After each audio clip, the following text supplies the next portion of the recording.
আপনার টাকা দিয়ে কিনা ওয়াইফাইয়ের এমবিপিএস এর লাইন কত, আপনাকে কত নেট দিচ্ছে সেটা কিভাবে চেক করবেন? সেটা চেক করতে হলে আপনাকে চলে যেতে হবে গুগল ক্রোমে, আসতে হবে। গুগল ক্রোমে এসে সার্চ বারে সার্চ দিতে হবে নেট স্পিড। তো আমি এই যে দেখুন দিয়ে দিচ্ছি নেট স্পিডটাই। নেট স্পিড আসার পর এই যে প্রথম যে ওয়েবসাইটটা আসবে সেটার মধ্যে যেতে হবে। এখানে আপনাকে চেক করানো হবে আপনার কত এমবিপিএস এর লাইন এবং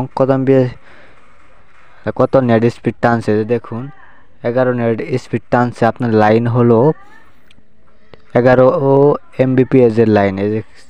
এখানে দেখুন 11 এমবিপিএস করে আপনাকে দিচ্ছে নেট তারা। আপনার আইএসপি আপনাকে 11 নেট দিচ্ছে, 11 আইএসপি নেট দিচ্ছে। তাহলে দেখুন আপনার ওয়াইফাইটি নেট দিচ্ছে কত, 11 এসপি করে।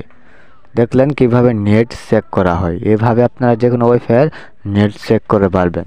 এখানে সার্চ বারে যাবেন আর লিখতেন যে নেট স্পিড, দেওয়ার পরে এই যে দেখুন প্রথম যে ওয়েবসাইটটা আসবে সেটার মধ্যে চলে যাবেন। তাহলে কিন্তু আপনি দেখতে পারবেন আপনার নেট স্পিড কত দিচ্ছে। দেখতে পারলেন? সে ভালো থাকবেন, লাইক করবেন।